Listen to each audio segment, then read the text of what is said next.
오늘 읽었던 데살로니가전서 4장 13절부터 말씀을 통해서 몸의 부활이라고 하는 제목으로 하나님 말씀을 전하겠습니다. 잘 아시는 대로 오늘은 부활절입니다. 부활이라고 하는 것이 기독교의 앉고 일어섬의 기준입니다. 이 교회에서는 자주 쓰는 표현입니다. 앉고 일어섬의 기준이란 말은 부활이라는 것이 사실이면 기독교가 진실이고 부활이 진실이 아니면 기독교가 가짜라는 뜻입니다. 부활이 만약에 사실이 아닌 게 밝혀지게 되면 저나 여러분은 전부 헛된 걸 잡고 있는 것이고, 부활이 진실이면 저랑 여러분은 진실을 잡고 있는 사람들입니다. 저희는 예수 그리스도의 부활이 역사적 사실이라고 믿고 있고 수많은 증인들에 의해서 증거된 사실이라고 저희들은 확인하고 있습니다. 비록 요즘 시대가 불신의 시대고 사람들이 물질의 시대라서 이런 부활, 영생 이런 거에 관심이 없는 시대입니다만, 그래도 우리는 예수 그리스도의 부활은 변함없는 진리라고 믿습니다. 부활은 예수가 하나님이라는 증거입니다, 이게. 그리고 예수님께서 말씀하신 모든 것들이 진실이라는 걸 증명하는 것이고, 부활을 통해서 예수님이 죽음을 이기시고 승리하셨다는 것을 우리는 말씀을 통해서 볼 수 있습니다. 그래서 오늘 여러분 말씀을 보실 때 성경 말씀은 뭐라고 우리들에게 부활의 진실성을 말하고 있는가에 좀 무게를 두시면서 말씀을 살펴봤으면 합니다. 이 데살로니가 전서는 데살로니가 교회에 쓴 편지인데요. 사도 바울이 전도 여행을 3번 떠나게 되는데, 특별히 이 데살로니가 교회는 2번째 전도 여행 중에 세워진 교회입니다. 이때 세워진 교회 중에는 잘 아는 빌립보 교회도 여기 들어있고, 데살로니가 교회라든지 베레아 교회라든지 이런 교회들이 여기 있는데요. 사도 바울이 이 데살로니가에서 복음을 전할 때 오랫동안 복음을 전하지 못하고 3주밖에 복음을 전하지 못했습니다. 왜 그러냐면 사도 바울이 빌립보에서 복음을 전하고 데살로니가로 왔는데, 데살로니가에서 사도 바울을 박해하던 사람들이, 빌립보에서 사도 바울을 박해하던 사람들이 데살로니가 따라왔어요. 그래서 그 사람들을 충동해가지고 사도 바울과 실라와 디모데가 복음을 전하지 못하게 하는 바람에 3주만 복음을 전하고 데살로니가를 떠나게 됐습니다. 그때 사도 바울에게 이제 그 처소를 제공했던 사람이 사도행전 17장에 보면 야손이라고 하는 사람이 자기네 집에 처소를 제공을 했고, 그 교회 성도들 중에 신앙생활을 잘하던 유대인이었다가 개종한 사람들이 있거든요. 아리스타고라고 하는 사람하고 세군도라고 하는 사람들이 2사람이 있습니다. 이 사람들이 사도행전 끝에 가면 사도 바울이 예루살렘을 거쳐서 로마로 마지막 죽으러 가는 그 순간까지도 같이 갑니다. 사도 바울이 감옥에 갇혔을 때도 이 사람들이 같이 있습니다. 같이 있어가지고 사도 바울을 도와주는 일을 하거든요. 이 교회가 3주밖에 안 된 교회예요. 그렇지만 주변에 있는 성도들에게 큰 사랑을 받았습니다. 저 교회는 진짜 범사의 본이 된다고 했는데, 그것이 데살로니가전서 1장에 보면 나옵니다. 1장 7절부터 10절에 보면 사도 바울이 그 데살로니가 교인들에게 편지하면서 말하기를, 당신들에 대한 좋은 소문이 나 있는데 첫 번째는 우리가 어떻게 들어갔는지를 안다. 즉 당신들이 주의 종들을 제일 잘 대접을 했다. 사도 바울이 자기가 수많은 교회를 세웠거든요. 그렇지만 데살로니가 교인들이 사도 바울의 접대를 제일 잘했대요. 디모데와 실라도 같이 들어있었거든요. 그 다음에 2번째는 이 교회 성도들이 빨리 우상을 버렸습니다. 그것도 쉬운 일은 아니거든요. 당시에 우상을 버린다는 건 주로 이제 상업적인 그들의 그 연합체, 옛날에 그걸 길드라고 불렀는데 거기서 탈퇴해야 되는 일이 들어있어요. 그런데도 불구하고 그런 걸 빨리 버렸습니다. 3번째는 다른 교회 교인들하고는 다르게 이 성도들이 재림에 대한 신앙이 간절했습니다. 예수님 빨리 오셨으면 좋겠다, 빨리 오셨으면 좋겠다라는 그 소망이 간절했습니다. 이 3가지가 이제 이 교회의 장점이었습니다. 그런데 이 교회의 그 사회적 분위기와 그다음에 그 시대에 속하는 상식적인 얘기들, 그다음에 잘못된 가르침을 가르치는 사람들로 인해 가지고 이 사람들이 가지고 있던 이 소위 재림 소망 신앙이 흔들리게 됐습니다. 당시에 사람들이 생각했던 상식이 뭐였냐면, 우리가 그리스 하면 대표적으로 큰 도시가 아테네가 제일 큰 도시거든요. 2번째로 큰 도시가 데살로니카입니다. 요즘 지명으로는 테살로니키라고 부르는데 이게 이제 2번째로 큰 도시예요.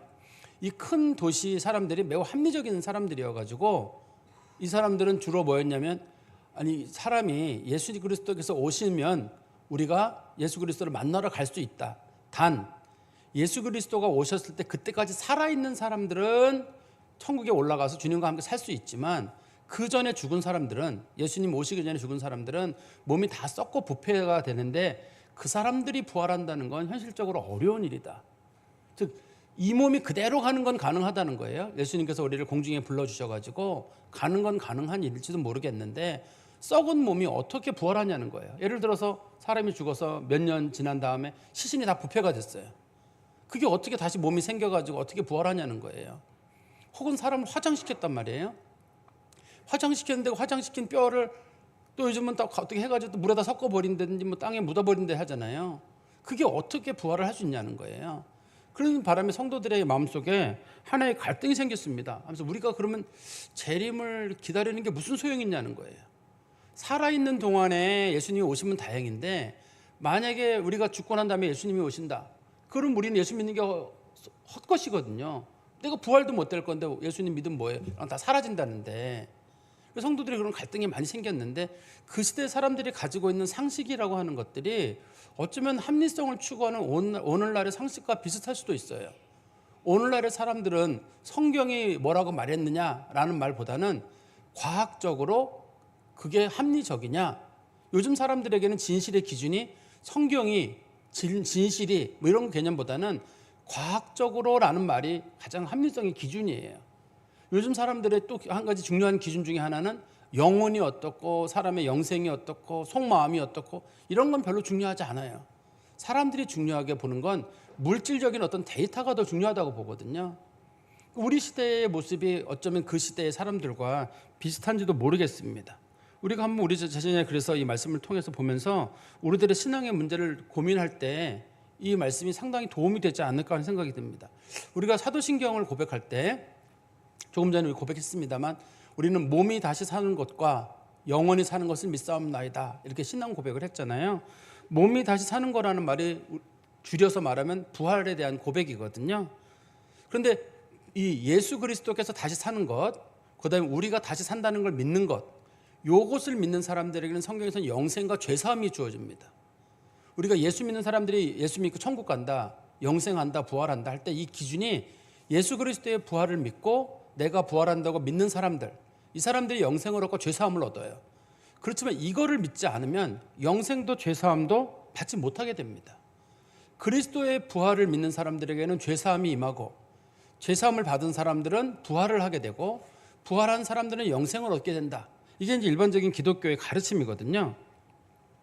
그런데 이제 이 당시에 어떻게 소문이 나 있었냐면 죽은 사람들은 부활을 못한다. 이런 얘기가 들리기 시작하니까 사람들의 마음에 갈등이 생기게 됐습니다. 그러면 죽은 사람들의 부활을 인정하지 못한다는 말은 다른 말로 예수의 부활도 인정하지 못하겠다는 거예요. 지금 이 교회 성도들은 우리는 예수의 부활을 믿는다. 그렇지만 죽은 자의 부활은 못 믿는다고 했어요. 그런데 우리가 죽은 자의 부활이라고 하는 기준이 뭐냐면 예수가 부활했기 때문에 내가 부활한다는 거고 예수가 부활한 것처럼 내가 부활한다는 거예요. 예를 들어서 예수님께서 영으로 부활했다. 그거는 우리도 영으로 부활하는 거예요. 예수님이 육체로 부활한다. 그건 우리가 육체로 부활하는 겁니다. 그런데 성경에 보면 예수님이 육체로 부활을 하셨거든요. 잘 아시는 대로 예수님께서 부활하신 후에 여러 번 사람들에게 나타나셨는데요. 성경에서는 예수님께서 11번 나타났다고 되어 있습니다. 부활하신 후에. 죄송합니다. 그때 예수님께서 부활하신 다음에 엠마오로 가는 2명의 제자를 만나셨거든요. 2명의 제자들의 이름이 뭔지는 성경에 언급은 안 돼 있습니다만 그 제자들과 예수님이 예루살렘에서 엠마오까지 그래도 한 10여 킬로 되거든요. 그 길을 걸어가는 동안에 얘기를 나눴는데 그때가 어둡기도 해서 사람들이 왜 예수님을 못 알아봤는지 혹은 예수님의 모습이 변화됐는지 못 알아봤습니다. 그 사람들이. 예수님과 함께 같이 지내던 제자들이었거든요. 근데 예수님께서 그들과 함께 숙소에 들어가서 떡을 떼어주시는데 떡을 받아 먹어라 하는 그 순간에 정신이 번쩍 들었어요. 이거 예수님 같은데? 하고 예수님하고 얘기하면서 저희랑 같이 머물시죠 라고 했는데 예수님이 사라지셨습니다. 갑자기. 그 길을 걸어오셨는데. 그러면 보면 예수님이 그들하고 얘기를 나누셨고 그 길을 걸으셨고 떡을 나눠 먹었잖아요. 그러면 예수님이 육체적으로 부활한 게 맞잖아요. 떡을 먹었다는 얘기는 예수님께서. 그리고 예수님께서 예루살렘에 돌아가신 다음에 예수님의 제자들이 마리아의 집에서 모여 있었습니다. 우리가 그걸 후에는 마리아의 집을 다른 말로 마가의 다락방이라고 일반적으로 부르죠. 그 집 주인은 원래 마리아입니다. 그 집의 아들의 이름이 이제 마가복음을 쓴 마가 요한이 그 집의 아들인데 우리가 마가의 다락방이라고 부릅니다만 성경적인 표현으로는 마가의 어머니 마리아의 집이라고 성경이 되어 있는데요. 그 집에 사람들이 모여 있었는데 예수님께서 그 집에 2번 나타나셨거든요. 한 번은 도마가 없을 때, 한 번은 도마가 있을 때. 근데 그 집에 문이 잠겨 있었습니다. 잠겨 있었는데 예수님께서 문도 열지 않으시고 그 집으로 들어오셨어요. 아니, 부활하셨으면 몸이 있을 텐데 어떻게 들어오셨느냐? 변화된 몸으로 예수님 들어오신 거죠. 들어오셔가지고 뭐 하셨냐면 생선을 드시고 떡을 드셨습니다. 예수님께서 생선을 드시고 떡을 드셨기 때문에 우리는 부활하는, 예수님이 육체로 부활하셨구나. 그리고 우리도 부활한 천국에 가서 떡도 먹고 뭐 물도 마시는 일이 있겠구나. 대부분 사람들은 부활한다고 하면 하나님 나라 찬송 부르고 붕붕 떠다닐 것만 생각하는데 천국은 아주 신령한 몸으로 부활해서 거기서 먹고 마시는 그런 교제도 있는 거로 보입니다. 또 예수님께서 부활하신 다음에 그때 도마가 없었을 때 예수님 나타나시고 난 다음에 또 한 번 나타났죠. 도마에게 그렇게 못 믿겠거든. 한번 내 손가락 찔러봐라. 손바닥을 찔러보니까 구멍이 뻥 뚫려 있는 거예요. 옆구리 한번 만져보라. 옆구리에 창자국이 나 있는 거예요. 이게 믿지 못하는 자가 되지 말고 안 보고 믿는 자는 더욱 복되다. 예수님이 도마에게 그 말씀을 하셨거든요. 예수님께서 부활하신 것은 실제로 육체를 입고 예수님 부활하신 거거든요. 예수님이 부활을 믿기 때문에 우리는 예수님이 부활했으면 나도 부활한다고 믿는 거예요. 예수님 말씀하시기를 너희들은 나의 부활에 합체되어서 내가 부활하면 때가 되면 너희도 부활한다고 주님 말씀하셨기 때문에 그렇습니다. 그런데 예수님께서 육체로 오심을 믿지 않는 사람들, 예수님 육체로 오셨는데 그걸 믿지 않는 사람들은 예수님께서 육체로 부활하시는 것도 믿지를 않습니다. 요한 2서 1장 7절에 보면 이런 표현이 있습니다. 요한 2서 1장 7절에 미혹하는 자가 세상에 많이 나왔나니 이는 예수 그리스도께서 육체로 오심을 부인하는 자라. 이런 자가 미혹하는 자여 적그리스도니라. 성경에 보면 아주 그 사람들에 대해서 아주 부정적으로 쓰는 표현 중에 적그리스도라는 표현이 있습니다. 미혹하는 자, 적그리스도라는 표현을 쓰는데 우리는 적그리스도 그러면 특정 인물을 지칭해가지고 어떤 분들은 로마 시대의 네로가 여기 속한다. 혹은 뭐 히틀러 같은 사람들이 적그리스도라고 그러는데 성경에서 말하는 적그리스도의 기준은 예수 그리스도께서 분명히 부활하셨는데 육체로 오신 예수 그리스도를 부인하는 자마다 적그리스도예요. 두 번째가 교회 다니는 사람들을 박해하는 사람들 있잖아요. 그 사람들이 적그리스도예요. 우리 시대에 어떤 정부가 교회에다 박해를 한다. 그 지도자가 적그리스도예요. 우리는 적그리스도를 특정 인물을 지성으로 삼는 게 아니라 그 시대에 그리스도의 복음을 반대하거나 하는 사람들, 반대하는 사람들이거나 혹은 이 부활을 믿지 않는 사람들. 사실 우리 이 세계 교회에서도 1920년대 말이에요. 1920년대 미국에서 소위 근본주의 논쟁이라는 게 있었습니다. 근본주의란 말의 뜻은 그 사람들이 부를 때 야, 저건 꼴통 아니야? 뭐 이런 식으로 쓰는 표현이에요. 부정적으로 쓰는 표현이거든요. 근데 제가 이제 그런 꼴통에 속할 거예요, 아마. 근데 그분들이 어떤 논쟁을 했냐면 보수적인 목사님들께서 그리스도인들은 육체적인 부활을 한다. 영만 부활하는 게 아니라 육체가 부활한다고 하니까 많은 목회자들이 어떻게 영이 부활을 하냐는 거예요. 그래서 육체가 부활한다고 믿는 사람들을 근본주의라고 불렀습니다. 지금은 이제 우리나라에 많이 희석이 됐습니다만 그게 불과 100년 전에 미국에서 그런 논쟁이 있었습니다. 그래서 그렇게 해서 만들어진 미국의 교단이 PCUSA라는 미국의 제일 큰 교단이에요. 그때 그 육체적 부활을 믿지 않겠다고 하신 분들이 만든 교단이거든요. 제일 큰 교단입니다, 그게. 근데 어떻든 간에 우리 시대에도 그리스도께서 부활하셨다는 걸 믿지 못하겠다고 하는 사람들이 많이 있습니다. 육체적인 부활을 믿지 못하는 사람들. 왜 그 사람들은 그걸 믿지 못하겠다고 하는 거냐면 합리적이지 않다는 거예요. 아니 이게 영이 부활한다든지 뭐 영이 천국에 간다든지 그런 건 좋은데 어떻게 다 썩어버리고 다 불에 태워버렸는데 이게 어떻게 부활하냐는 거예요. 자신들이 봤을 때는 가능성이 거의 없다는 겁니다. 사실 사람이 부활한다는 건 가능성을 따지면 0이에요. 여러분 죽은 사람 살아나는 경우 보셨어요? 저는 본 적은 있어요, 실제로는요. 그렇지만 여러분 혹시 보셨어요? 죽은 사람이 부활한 거? 본 적도 없고 여러분들에게는 가능성도 없어요, 이게. 그런데 문제는 예수가 부활했다는 게 문제예요.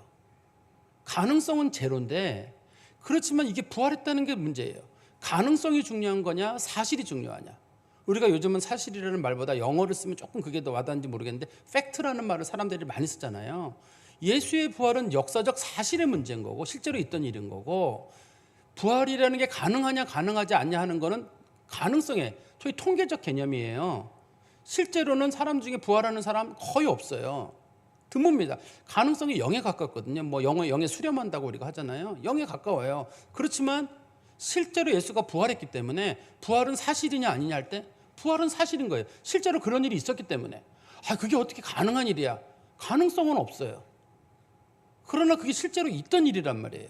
2000년 전에 많은 사람들이 목격을 했고 우리 아까 교동문 하는 것처럼 500여 형제들이 한 번에 예수님의 부활을 목격했다고 돼 있단 말이에요. 11번 부활의 목격자들이 있었다고 말하는데, 그런데 이게 어떻게 이게 거짓일 수 있냐는 거예요. 가보니까 사람들이 막아놨던 무덤이 열려져 있고 수많은 사람들이 그 부활에 목격을 했는데 무덤은 비어 있었거든요. 그러니 이건 그리스도의 부활의 사실은 실제인데 이걸로 사람들이 왜 부인하냐는 거죠. 그런데 육체의 부활을 믿지 않는 사람들은 또 뭘 믿지 않는 거냐면 예수를 하나님의 아들로 믿지 않는 겁니다. 예수가 하나님의 아들이신데 그분은 인간의 몸을 입고 우리 가운데 오셨거든요. 예수가 참된 대속주가 되려면 참 하나님이시고 참 인간이셔야 합니다. 우리는 대부분 사람들은 예수님을 상상할 때 예수님의 가운데는 정신은 하나님이시고 육체는 인간이다 이렇게 생각하기 쉬워요. 그거 이단 교리입니다. 그거 유티케스 같은 이단 교리나 혹은 뭐 아폴리나리우스 이단이라고 하는 그런 교리예요. 실제로는 우리는 어떻게 되어 있냐면 예수 그리스도의 모습은 예수 그리스도의 신성이 하나가 있고 예수 그리스도의 인성이란 영과 육과 혼으로 구성된 게 사람이거든요. 예수님은 영과 육과 혼을 가지신 인간으로서의 모습이 하나가 있고 그 안에 신성의 모습이 또 하나 있어요. 아니 그러면 어떻게 영이 두 개가 있고 신성과 인성이 어떻게 합치느냐? 그게 신비예요. 그리스도 안에서. 참 하나님이시며 참 인간이신 분이 오셔야만 하기 때문에 하나님은 신비의 방법으로 예수를 우리 가운데 보내시고 그 예수 그리스도께서 인간의 몸을 입고 오셔야지만이 대속주가 되시거든요. 그분이 인간의 몸을 입고 오셨고 그리고 인간의 몸을 입고 그분이 돌아가셨고 부활하신 후에도 사실 예수님은 하나님이시기 때문에 인간의 몸이 필요 없는 분이거든요. 그렇지만 그분은 자신이 취하였던 몸을 그대로 입으시고 하늘로 올라가실 때에도 수많은 사람들이 예수 그리스도의 모습을 봤어요. 예수님께서. 우리 그리스도인들은 예수를 따라서 예수가 부활했으니 나도 부활하고 예수님이 육체를 입고 부활하셨기 때문에 우리도 육체를 입고 부활한다고 믿고 예수께서 육체를 입고 승천하셨기 때문에 우리도 예수 그리스도를 보고 우리도 육체를 입고 승천한다는 걸 믿고 예수님이 육체를 입고 하늘에서 영생하시기 때문에 우리도 영생한다고 믿어요. 아니 어떻게 하나님이 굳이 인간의 변화된 몸을 입고 있느냐? 그건 그리스도의 신비고 그리스도에서 우리에게 보여주시는 우리가 예수님을 가보면 그분은 하나님이심에도 불구하고 손바닥에 못자국이 있으시고 옆구리에 창자국이 있으시고 사람들에게 맞았던 수많은 채찍의 자국이 예수님의 모습에 많이 나 있거든요. 우리는 그 모습을 보게 될 겁니다. 그래서 이 데살로니가 교회 교인들은 이걸 믿고 있었어요. 처음부터 이걸 믿고 있었습니다. 데살로니가 교인들이 재림 신앙을 철저하게 가지고 있었거든요. 그런데 아까 말씀드린 대로 이 사람들의 마음을 흔들어뜨리기 시작했어요. 그거 합리적이지 않다. 살아있는 동안에 예수님이 오시면 천국 가지만 죽고 난 다음에 온다면 천국에 가지 못한다 이렇게 얘기를 하니까 성도들 내에서 죽는 게 두려운 거예요. 내가 만약에 죽으면 내가 부활이 안 되는 거거든요. 성도들이 죽을 때마다 마음이 불안한 거예요. 그래서 목사님한테 이제 마지막 예배 드릴 때 죽기 전 임종 예배 드릴 때 구원 받습니다라고 하면은 성도들이 말하기를 아니요 저 못 받을 것 같아요. 우리 동네 사람들이 얘기하기를 주변의 사람들이 말하기를 죽으면 부활 못 한대요. 또 성도들이 당시에 박해로 인해 순교를 당할 일이 있었거든요. 순교 전에 다 도망가는 거예요. 죽으면 안 되니까. 끝까지 살아남아야 되는 거예요. 예수님 올 때까지. 근데 예수님은 안 오시네요. 그러다 보니까 사람들 중에 그 예수님께서 분명히 그러셨거든요. 너희들 중에 살아서 나를 보는 자도 있을 것이다.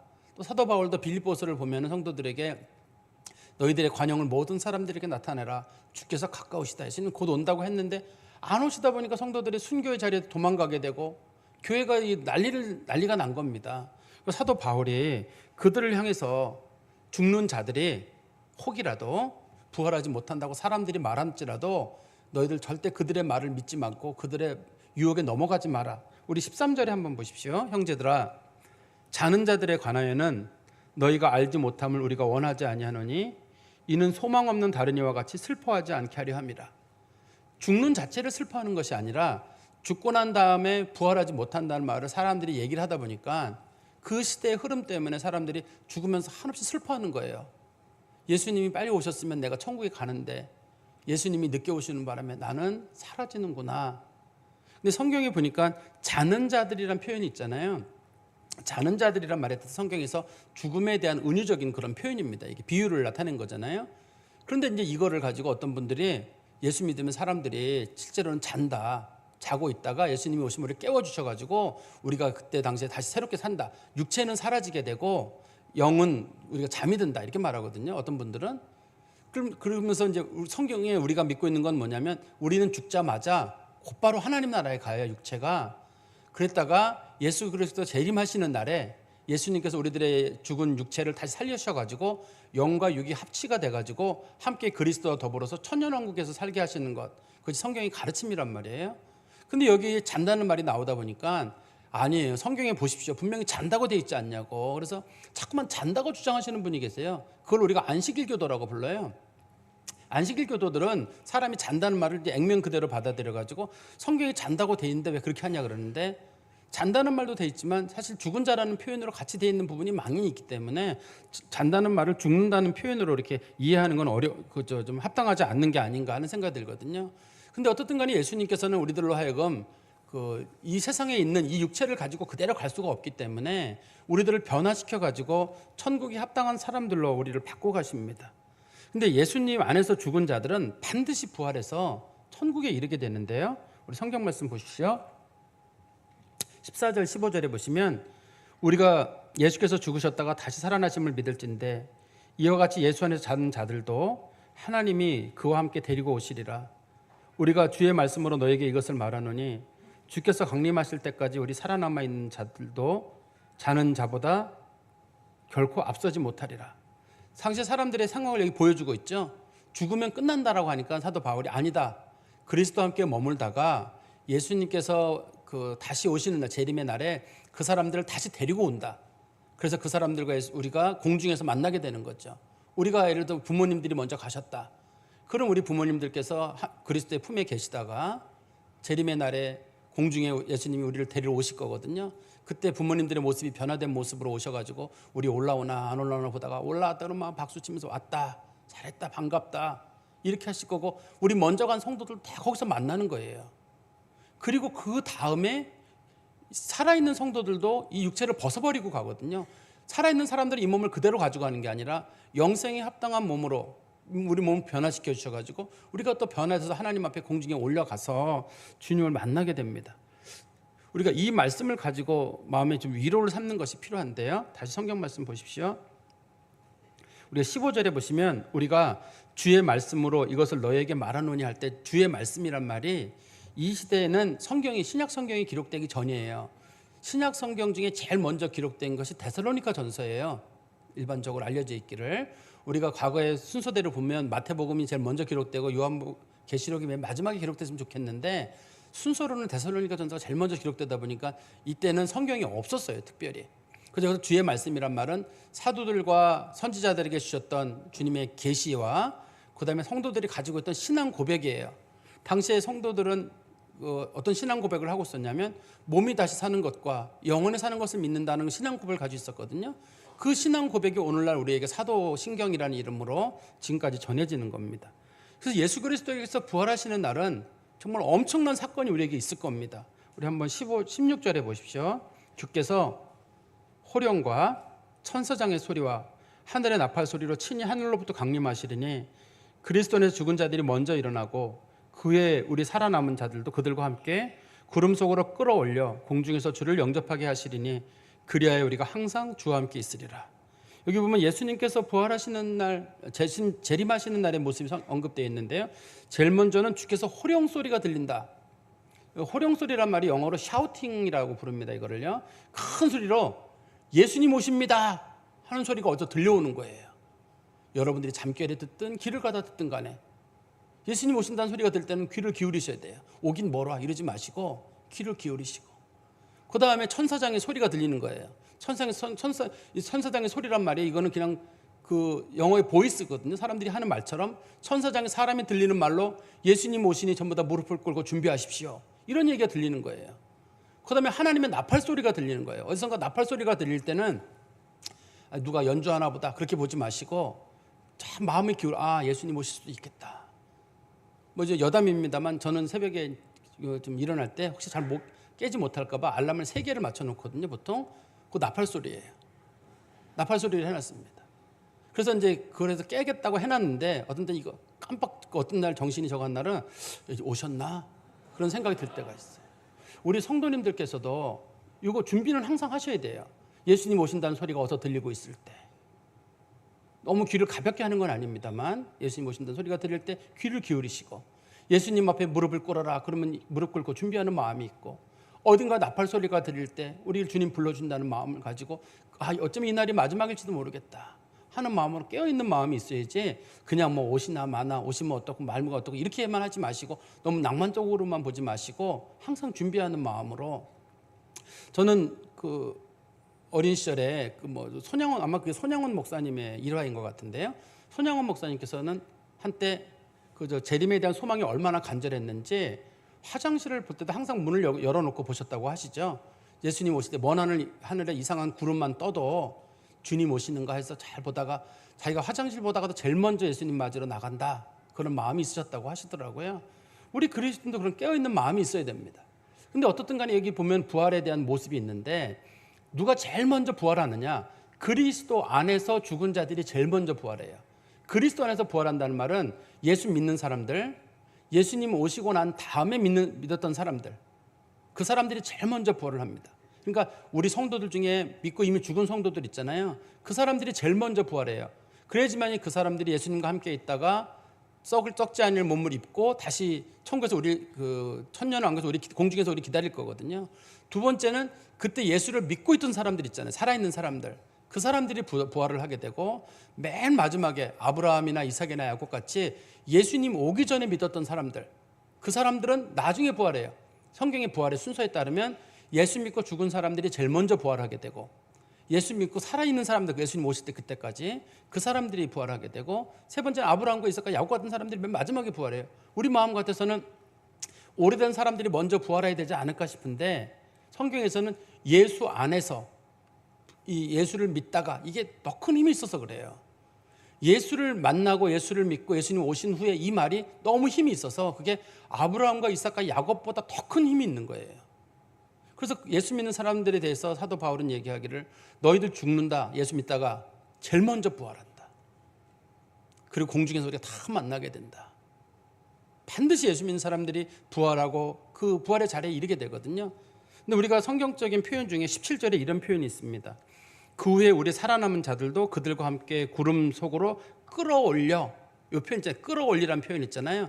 요거를 한문으로 쓰면 휴거라고 합니다. 이거 끌어올린다는 말의 뜻을 영어로는 랩처라고 하거든요. 예수님께서 우리를 끌어올려요. 땅에 있는 우리들을 끌어올려가지고 공중에서 우리가 그 사람들을 다 만나게 되죠. 이게 그리스도인들이 가지고 있는 믿음입니다. 주님께서 부활하셨듯이 우리도 당연히 부활하게 되고 예수님께서 인간의 몸을 입으셨듯이 우리도 당연히 인간의 몸을 입게 되고 또 17절 끝에 보시면 그리하여 우리가 주와 함께 영원히 있으리라. 부활할 뿐만 아니라 영생의 은혜도 여기 주어지는 거예요. 그래서 죄사함 받은 사람들이 다시 살고 다시 산 사람들이 영원히 사는 것. 그래서 우리가 죄를 사하여 주는 것과 몸이 다시 사는 것과 영원히 사는 것을 믿습니다 라고 고백하는 것이 하나로 연결되어 있는 겁니다. 제가 말씀을 좀 정리해서 말씀드리면 시대가 하나님보다 사람 믿는 시대예요. 창조주 하나님께서 분명히 인간의 몸을 입고 오셔가지고 우리 가운데 사셨고 또 인간의 몸을 입고 부활하셨어요. 그리고 우리도 부활의 자리에 이른다고 주님 말씀하셨는데 요즘 사람들이 논리와 합리성의 이름으로 부활을 잘 믿질 않아요. 성도들 속에서도 부활에 대한 기대감이 별로 없어요.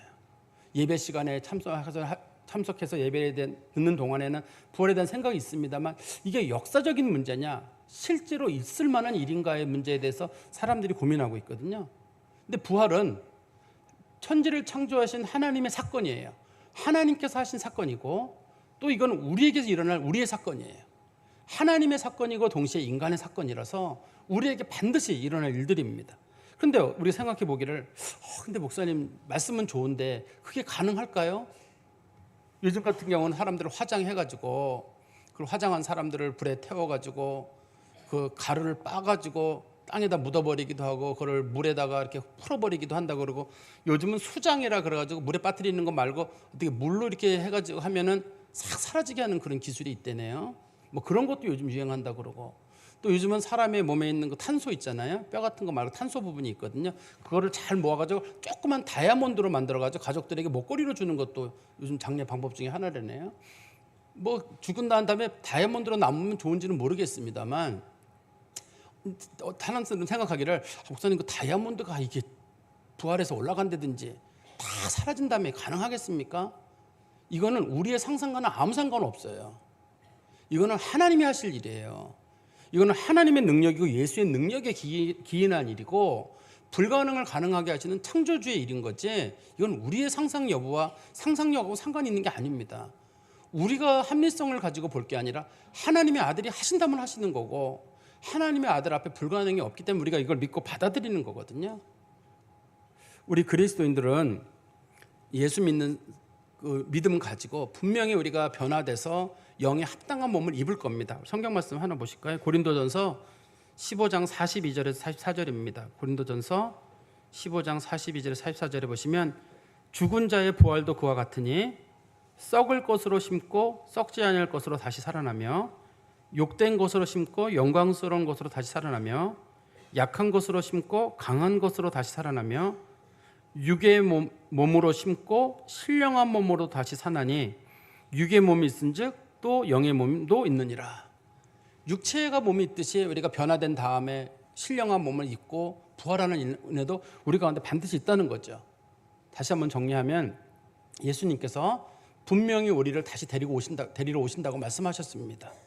그리고 그 재림의 날에 우리의 육체와 영이 그리스도 앞에 다시 만나게 됩니다. 그리고 우리가 보고 싶었던 성도들도 그곳에서 다시 한번 만나게 되죠. 그리고 그리스도와 우리가 연합이 돼서 영원토록 천국에서 머물게 됩니다. 그리고 우리는 이 모든 것들을 따라서 몸이 다시 사는 것과 영원히 사는 것을 믿습니다 라고 신앙 고백을 합니다.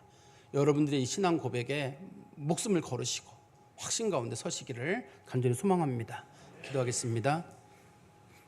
사랑이 많으신 하나님 아버지, 은혜 감사합니다. 우리 주 예수 그리스도께서 잠자는 자들의 첫 열매가 되사 부활 승천하여 하나님 보좌 우편에 가신 것처럼 우리도 그리스도와 접붙임 바 되어 육체가 부활하고 그리스도의 옆에서 영원히 머물 줄 믿습니다. 이것은 인간의 합리성에 기인한 것이 아니라 하나님의 말씀에 기인한 것이고, 인간의 몸을 입고 오셨던 하나님의 아들이 내려오셨기에 다시 올라가사 하나님 우편에 계신 그 능력으로 우리 가운데 이루실 이름을 또한 믿습니다. 하나님 아버지, 예수의 능력을 믿는 사람들, 예수가 하나님이라고 믿는 사람들은 이 육체의 부활을 믿는 것이 어렵지 아니하리라 믿습니다. 어느 순간 어느 때에라도 우리가 끝까지 이 믿음의 가르침을 잘 지킬 수 있도록 저희를 붙잡아 주시옵소서. 예수 그리스도의 이름으로 기도하옵나이다. 아멘.